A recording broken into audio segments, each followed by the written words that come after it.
Hello welcome back to yummy Malabar. ഇന്ന് നമ്മൾ 1 kilo weight വരുന്ന ഒരു കിഡിലൻ ചോക്ലേറ്റ് ട്രഫിളിൻ്റെ റെസിപ്പിയാണ് ചെയ്തെടുക്കുന്നത്. അപ്പോൾ ഈ റെസിപ്പി ഫോളോ ചെയ്താൽ നിങ്ങൾക്ക് കറക്റ്റ് 1 കിലോ വെയിറ്റ് വരുന്ന ഒരു കേക്ക് ചെയ്തെടുക്കാനായിട്ട് പറ്റും.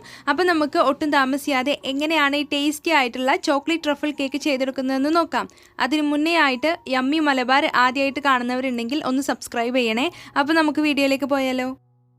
അപ്പോൾ ആദ്യം 1 കപ്പ് മൈദ എടുത്തിട്ടുണ്ട്. അതിൽ നിന്ന് 3 ടേബിൾ സ്പൂൺ അളവിൽ നമുക്ക് ഇതങ്ങ് കോരി മാറ്റിയെടുക്കാം. കറക്റ്റ് 3 ടേബിൾ സ്പൂൺ തന്നെ മാറ്റിയെടുക്കാനായിട്ട് ശ്രദ്ധിക്കണം. 3 ടേബിൾ സ്പൂൺ മാറ്റിയെടുത്തിട്ടുണ്ട്. എന്നിട്ട് അതിലേക്ക് 3 ടേബിൾ സ്പൂൺ അളവിൽ കോക്കോ പൗഡർ നമുക്ക് ഫില്ല് ചെയ്ത് കൊടുക്കാം. എന്നിട്ട് ഇതൊരു അരിപ്പയിലേക്ക് ഇട്ടിട്ട് നന്നായിട്ടൊന്ന് അരിച്ചെടുക്കണം. അപ്പോൾ അരിച്ചെടുക്കുന്നതിൻ്റെ കൂട്ടത്തിൽ 1 ടീസ്പൂൺ അളവിൽ ബേക്കിംഗ് പൗഡറും 1/4 ടീസ്പൂൺ അളവിൽ ബേക്കിംഗ് സോഡയും കൂടി ചേർത്തിട്ട് വേണം അരിച്ചെടുക്കാനായിട്ട്. അരിച്ചെടുത്തതിന് ശേഷം ഒരു സ്പൂണോ വിസ്കോ വെച്ചിട്ട് നന്നായിട്ട് മിക്സ് ചെയ്തെടുക്കുക. അല്ലാന്നുണ്ടെങ്കിൽ 2-3 തവണ അരിച്ചെടുക്കുക. അപ്പോൾ ഡ്രൈ ഇൻഗ്രീഡിയൻസ് ഇവിടെ റെഡി ആയിട്ടുണ്ട്. ഇത് നമുക്കൊരു സൈഡിലേക്ക് മാറ്റി വെക്കാം. ശേഷം ഒരു ബൗളിൽ 4 മുട്ട എടുക്കാം. 4 മീഡിയം സൈസിലുള്ള മുട്ട എടുത്തിട്ടുണ്ട്. അതിലേക്ക് 1 ടേബിൾ സ്പൂൺ അളവിൽ വാനില എസൻസും കൂടി ചേർത്തിട്ട് 1 മിനിറ്റോളം ഒന്ന് നന്നായിട്ടൊന്ന് ബീറ്റ് ചെയ്തെടുക്കാം.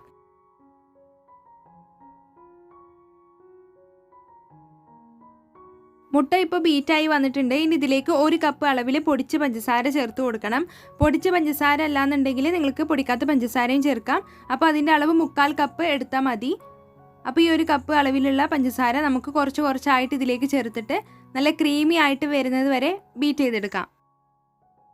അപ്പോൾ ഇത് ഇത്രയും മതി. ഇത് നന്നായിട്ട് ബീറ്റായി വന്നിട്ടുണ്ട്. ഇനി ഇതിലേക്ക് 1/4 കപ്പ് അളവിൽ ഓയിൽ ചേർത്ത് കൊടുക്കണം. സൺഫ്ലവർ ഓയിലാണ് ചേർത്ത് കൊടുത്തിട്ടുള്ളത്. അതല്ലാന്നുണ്ടെങ്കിൽ ബട്ടർ മെൽറ്റ് ചെയ്തതോ അല്ലെങ്കിൽ ഏതെങ്കിലും വെജിറ്റബിൾ ഓയിലോ ചേർത്ത് കൊടുത്താൽ മതി. ഓയിൽ ചേർത്ത് കൊടുത്തു കഴിഞ്ഞാൽ കൂടുതലായിട്ട് മിക്സ് ചെയ്തെടുക്കേണ്ട ആവശ്യമില്ല. കുറഞ്ഞ സ്പീഡിൽ വെച്ചിട്ട് ജസ്റ്റ് ഒന്ന് മിക്സ് ചെയ്തെടുത്താൽ മതി. ഇനി ഇതിലേക്ക് നമ്മൾ നേരത്തെ റെഡിയാക്കി വെച്ച ഡ്രൈ ഇൻഗ്രീഡിയൻസ് കുറച്ചായിട്ട് ചേർത്തിട്ട് നന്നായിട്ടൊന്ന് മിക്സ് ചെയ്തെടുക്കാം. അപ്പോൾ ഞാനിവിടെ ബീറ്റർ വെച്ചിട്ട് ആദ്യം ജസ്റ്റ് ഒന്ന് മിക്സ് ചെയ്തെടുക്കുകയാണ്. ശേഷം ആണ് സ്പാച്ചുല വെച്ചിട്ട് മിക്സ് ചെയ്തെടുക്കുന്നത്. അപ്പോൾ നിങ്ങൾ ആദ്യമായിട്ട് കേക്ക് ചെയ്തെടുക്കുന്നവരാണെങ്കിൽ ഒരു വെയിറ്റ് കുറഞ്ഞ തവി വെച്ചിട്ട് വേണം നിങ്ങളത് മിക്സ് ചെയ്തെടുക്കാനായിട്ട്. അല്ലെങ്കിൽ നമ്മൾ ഈ ക്രിയേറ്റ് ചെയ്ത് വെച്ച ആ മുട്ടൻ്റെ ഫോമെല്ലാം താഴ്ന്നു പോയിട്ട് കേക്ക് നല്ല കട്ടിയായിട്ട് മാറും. അപ്പോൾ ആ കാര്യം നിങ്ങളൊന്ന് ശ്രദ്ധിക്കുക. അപ്പോൾ നമ്മുടെ ഡ്രൈ ഇൻഗ്രീഡിയൻസ് എല്ലാം ഇതിലേക്ക് ചേർത്ത് കൊടുത്തിട്ടുണ്ട്. ഇനി ഞാൻ ബീറ്റർ ഓഫ് ചെയ്യാണ്. ബാക്കിയുള്ള മിക്സിംഗ് എല്ലാം ഞാനൊരു സ്പാച്ചുല വെച്ചിട്ടാണ് ചെയ്തെടുക്കുന്നത്. അപ്പോൾ നമ്മുടെ കേക്ക് ബാറ്റർ ഇവിടെ റെഡി ആയിട്ടുണ്ട്. ഇനി നമുക്കിത് കേക്ക് ടിന്നിലോട്ട് മാറ്റാം. അപ്പോൾ ഞാനിവിടെ 7 ഇഞ്ചിൻ്റെ സ്ക്വയർ ടൈപ്പിലുള്ള കേക്ക് ടിന്നാണ് എടുത്തിട്ടുള്ളത്. ബട്ടർ പേപ്പറൊക്കെ വെച്ചിട്ടുണ്ട് സൈഡിലൊക്കെ. അതിൻ്റെ മുകളിലും ഒരല്പം ഓയിലൊന്ന് ഗ്രീസ് ചെയ്ത് കൊടുത്തിട്ടുണ്ട്. എന്നിട്ട് നമ്മുടെ കേക്ക് ബാറ്റർ ഇതിലേക്ക് ഒഴിച്ചു കൊടുക്കാം. അപ്പോൾ നമ്മൾ ഈ ടൈമിലൊക്കെ പാൻ പ്രീഹീറ്റ് ചെയ്യാൻ വേണ്ടി വെച്ചിരിക്കണം. പ്രീഹീറ്റ് ചെയ്യാത്ത പാനിലേക്ക് ഒരിക്കലും നമ്മൾ കേക്ക് ടിന്നെ ഇറക്കി വെച്ച് കൊടുക്കാനായിട്ട് പാടില്ല. 10 മിനിറ്റ് വളരെ കുറഞ്ഞ തീയിൽ വെച്ചിട്ട് പ്രീഹീറ്റ് ചെയ്തെടുത്ത പാനിലേക്കാണ് നമ്മൾ ഈ കേക്ക് ടിന്നെ ഇറക്കി വെച്ച് കൊടുക്കാനായിട്ട് പോകുന്നത്. അപ്പോൾ കേക്ക് ബാറ്റർ മുഴുവനായിട്ട് ഒഴിച്ചു കൊടുത്തിട്ടുണ്ട്. ഇനി നമുക്ക് ജസ്റ്റ് ഒന്ന് ടാപ്പ് ചെയ്ത് കൊടുക്കുക. അതിലുള്ള എയർ ബബിൾസ് ഒക്കെ പോകാനായിട്ടാണ്. എന്നിട്ട് നമുക്ക് പാനിലേക്ക് ഇറക്കി വെച്ചിട്ട് ഒരു 35 മിനിറ്റ് നമുക്കിതൊന്ന് ബേക്ക് ചെയ്തിട്ട് എടുക്കാം. കേക്ക് ബേക്ക് ആകുന്ന സമയം കൊണ്ട് നമുക്ക് ക്രീം വിപ്പ് ചെയ്തെടുക്കണം. അപ്പോൾ അതിനായിട്ട് 1 കപ്പ് അളവിൽ വിപ്പിംഗ് ക്രീം എടുത്തിട്ടുണ്ട്.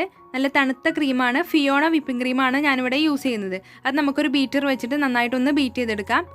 സ്റ്റിഫ് പീക്സ് ആയി വരുന്നത് വരെ ബീറ്റ് ചെയ്തെടുക്കാം. അപ്പം വിപ്പിംഗ് ക്രീമിനെ കുറിച്ചിട്ടുള്ള വീഡിയോസൊക്കെ മുൻപ് ഒരുപാട് ചെയ്തതുകൊണ്ടാണ് ഞാൻ ഡീറ്റെയിൽ ആയിട്ട് പറയാത്തത്. ലിങ്ക് എല്ലാം ഞാൻ ഡിസ്ക്രിപ്ഷൻ ബോക്സിൽ കൊടുക്കാം. മിക്സിയിൽ ചെയ്തെടുക്കുന്നതുണ്ട്, വിസ്ക് വെച്ചിട്ട് ചെയ്തെടുക്കുന്നതുണ്ട്. അപ്പോൾ നിങ്ങൾക്ക് താല്പര്യം ഉണ്ടെങ്കിൽ അത് പോയിട്ടൊന്ന് കണ്ടാൽ മതി. അപ്പോൾ ക്രീം ഇവിടെ നന്നായിട്ട് സ്റ്റിഫായി വന്നിട്ടുണ്ട്.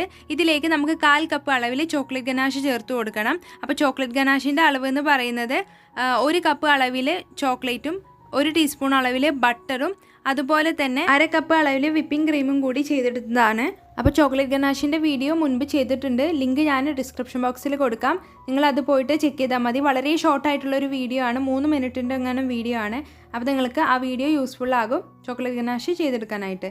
അപ്പോൾ നമ്മുടെ ക്രീം ഇവിടെ റെഡി ആയിട്ടുണ്ട്. ഇനി നമുക്ക് നമ്മുടെ കേക്ക് റെഡി ആയിട്ടുണ്ടോ എന്ന് നോക്കാം. കറക്റ്റ് 35 മിനിറ്റാണ് കേക്ക് ഇവിടെ ബേക്ക് ചെയ്യാനെടുത്ത ടൈം. നല്ല സ്പോഞ്ചി ആയിട്ട് തന്നെ നമുക്ക് കിട്ടിയിട്ടുണ്ട്. ഇനി നമുക്ക് ഈ കേക്ക് 3 ലെയറായിട്ട് കട്ട് ചെയ്തിട്ട് ഐസിങ് ചെയ്തെടുക്കാനായിട്ട് തുടങ്ങാം. അപ്പോൾ അതിനായിട്ടൊരു കേക്ക് ബോർഡിൽ ഒരല്പം ക്രീം ആക്കിയിട്ടുണ്ട്. എന്നിട്ട് നമ്മുടെ കേക്കിൻ്റെ ഏറ്റവും മുകളിലുള്ള വശമാണ് ഏറ്റവും താഴെ നമ്മൾ ഐസിങ് ചെയ്യാനായിട്ട് വെച്ച് കൊടുക്കേണ്ടത്. അപ്പോൾ ഫസ്റ്റ് ലെയർ വെച്ചിട്ട് ഞാനിതാ ഷുഗർ സിറപ്പ് കൊണ്ട് വെറ്റ് ചെയ്തെടുക്കുന്നുണ്ട്. ഷുഗർ സിറപ്പായിട്ട് യൂസ് ചെയ്തിട്ടുള്ളത് 3/4 കപ്പ് അളവിൽ പാലിലേക്ക് 1/4 കപ്പ് അളവിൽ പഞ്ചസാരയും 1 ടീസ്പൂൺ അളവിൽ ഇൻസ്റ്റൻറ്റ് കോഫി പൗഡറും കൂടി ചേർത്തെടുത്തതാണ്.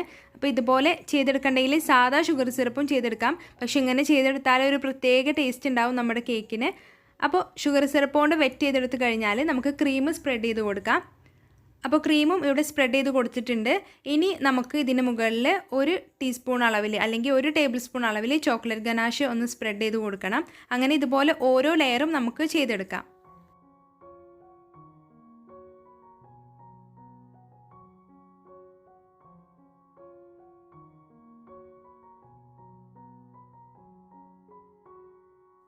അവസാന ലെയർ കേക്കും വെച്ച് കൊടുത്തിട്ടുണ്ട്. ഇനി നമുക്ക് കേക്ക് മുഴുവനായിട്ട് ക്രീം വെച്ചിട്ടൊന്ന് കവർ ചെയ്തെടുക്കാം.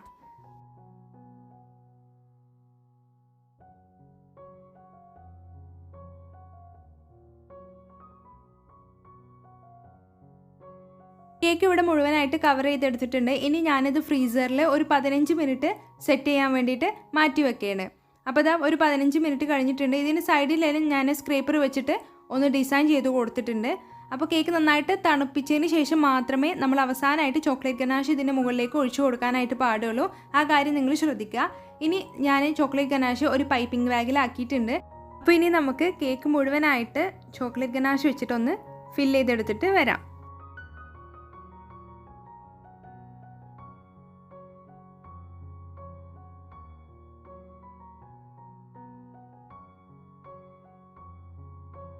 അപ്പോൾ ഇതേ നമ്മുടെ കേക്ക് ഇവിടെ മുഴുവനായിട്ട് കവർ ചെയ്തെടുത്ത് വന്നിട്ടുണ്ട്. ഇനി നമുക്കിത് ഫ്രിഡ്ജിൽ സെറ്റ് ചെയ്യാൻ വേണ്ടി മാറ്റി വെക്കാം. ഇത് ഒരു അരമണിക്കൂർ ഞാൻ ഫ്രിഡ്ജിൽ സെറ്റ് ചെയ്യാൻ വേണ്ടി വെക്കാൻ പോവുകയാണ്. അപ്പോൾ സെറ്റ് ചെയ്തെടുത്തതിന് ശേഷം മാത്രമേ നമുക്ക് ബാക്കിയുള്ള ഡെക്കറേഷനും കാര്യങ്ങളൊക്കെ ചെയ്തെടുക്കാനായിട്ട് പാടുള്ളൂ. അപ്പോൾ ഇതാ നമ്മുടെ കേക്ക് ഇവിടെ നന്നായിട്ട് സെറ്റായി വന്നിട്ടുണ്ട്. ഇനി നമുക്ക് കേക്കിന് ഒരു ബോർഡർ ചെയ്ത് കൊടുക്കാം. അപ്പോൾ അതിനായിട്ട് ഞാൻ ഒരു സ്റ്റാർ നോസിൽ എടുത്തിട്ടുണ്ട്. അത് വെച്ചിട്ടാണ് ബോർഡർ ചെയ്ത് കൊടുക്കുന്നത്.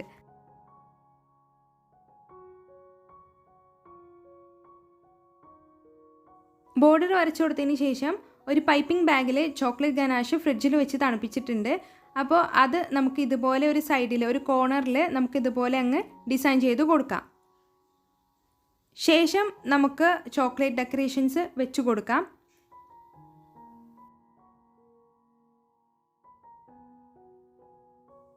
അപ്പോൾ ഒരല്പം ഗോൾഡൻ ഷുഗർ ബോൾസും ഒരു ചെറി കൂടി വെച്ച് കഴിഞ്ഞാൽ നമ്മുടെ ഡെക്കറേഷൻ ഇവിടെ കംപ്ലീറ്റ് ആയി. ഇനി ഞാനിവിടെ പേര് എഴുതാനായിട്ട് ഇതുപോലെ ഫോണ്ടൻറ്റിലാണ് എഴുതിയിട്ട് വെച്ച് കൊടുക്കുന്നത്.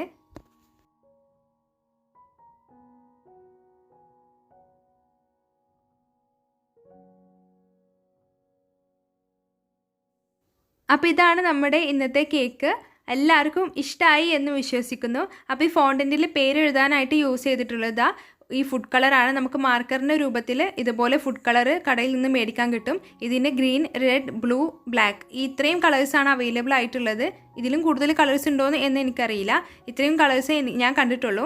അപ്പോൾ എല്ലാവർക്കും ഇന്നത്തെ വീഡിയോ ഇഷ്ടമായി എന്ന് വിശ്വസിക്കുന്നു. വീഡിയോ ഇഷ്ടമായാൽ എല്ലാവരും ലൈക്ക് ചെയ്യുക, ഷെയർ ചെയ്യുക. പിന്നെ ചാനൽ ആദ്യമായിട്ട് കാണുന്നവരുണ്ടെങ്കിൽ സബ്സ്ക്രൈബും ചെയ്യുക. അപ്പോൾ ഈ ചോക്ലേറ്റ് ട്രഫിൾ കേക്കിൻ്റെ റേറ്റ് വന്നിട്ട് 700 രൂപയാണ് 1 kg. പിന്നെ കപ്പ് കേക്ക്സ് 30 രൂപയാണ് വാനില ഫ്ലേവർ. അപ്പോൾ ഇനി അടുത്ത പുതിയ വീഡിയോ ആയിട്ട് കാണുന്നവരേക്കും താങ്ക് യു.